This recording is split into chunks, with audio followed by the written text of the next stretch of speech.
activating team performance. It's something that we know we should be focusing on, but so often we are so consumed with business as usual and actually getting the work done that we don't actually give it the importance or the focus that it actually requires. Sarah and I are so passionate about this that we'd like you to welcome you to Friday Fuel and our 5-part series all around making sure that you've got tips, practical, proactive activities that you can do with your teams to activate performance.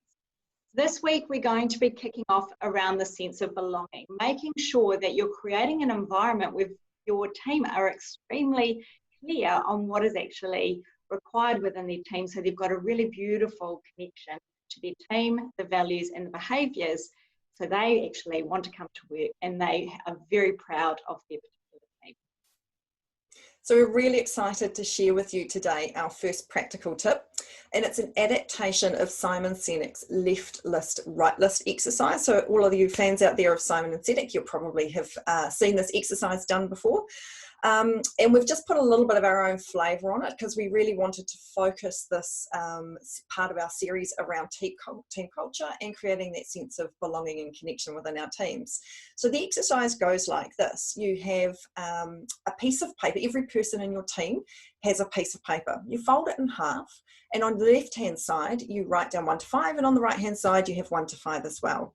Now, on the left-hand side of your list, you write down the names of people who have characteristics that you absolutely love. So they're the people that you've really enjoyed working with. They could be people you admire or people you aspire to be like.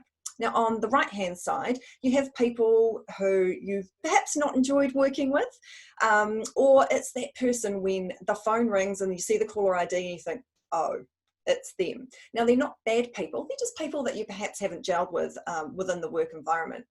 Now, at the bottom of your list, we're just going to ignore the right-hand side, and you're still doing this on an individual basis at this point. We're going to write down the characteristics of the people, so your 5 people that you admire and love, the characteristics that represent every single one of those 5 people. So don't pick out one characteristic and apply it to one person. It has to fit with all 5. Now, there's no extension or maximum on the number of characteristics you need, but a good starting point is between 3 to 5 that represent all of those people.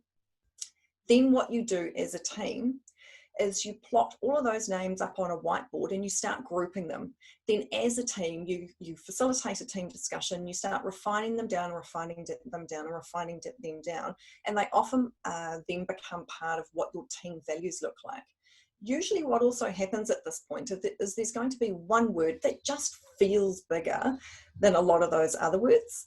And that's often what becomes the team why. So it's our sense of belonging and why we turn up every day and participate as part of this team. I think that's so important, Sarah. And what I'd love to share is actually something that builds on that, because life is short. We spend so much time at work. We really want to make sure the team that we're working with, the leader that we want to be led by, is actually something that we want to spend a large portion of our life with. In this marketplace at the moment, it's really important to make sure that we do the exercise that Sarah's just taken you through, just to make sure that we are resetting for where we're at the moment. One of the other things that we would love to share with you as a practical tip is it's actually a perfect opportunity if you have organisation or team values or standards in place to actually review them and reset them. They may just need some minor tweaking, but it's really important because if you set them 6 months ago, 12 months ago, or even 2 years ago, you really need to take this time to actually review and reset them.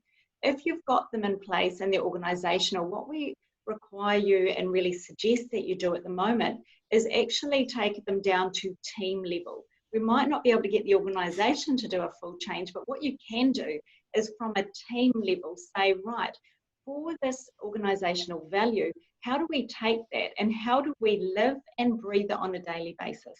So what are the actual behaviours that we could do as a team, as an individual, to make sure that we live and breathe that value? And by doing this at the moment, it creates a most amazing team activity, but it also creates and strengthens that team belonging. And it makes sure that what people are doing right here, right now, is actually really nurturing and creating a team where people would love to be. Now, if you're listening to these and you're thinking, well, we don't have organisational values, we don't have team values, don't worry. Use this time to do the activity that Sarah's just shared with you. And that's a really good platform and foundation from which you can then start to set values. The key thing being, for me and Sarah, is saying to yourself, are our behaviours specific enough that if we caught these on video, would we see them playing out? So our challenge to you this week is to work through the left list, right list exercise. And if you don't have any values in your organisation, this is a great kickstart, as Kirsten just said, to actually have something in place, both even if it's just at a team level. It's such a great connector to do as a team, and it just really makes it very, very clear around what our team values look like. What you can do is extend it, as Kirsten's talked about, and we can wrap behaviours around those values. So values should be doing words. So we're going to be describing what it means when we're living and breathing those values. And also, if you do have organisational values, it's a great time to go back and have a look at them and just make sure that they're fit for purpose. And if they don't have those behaviours wrapped around the values, now's a really great time to go ahead and do that. So thank you very much for listening to us this week. We've really enjoyed bringing this to you. We'd love to hear if you would like any tips or topics around leadership or culture or high performance. And if so, just jot them in the box below. And we look forward to speaking to you again next Friday. See you next week.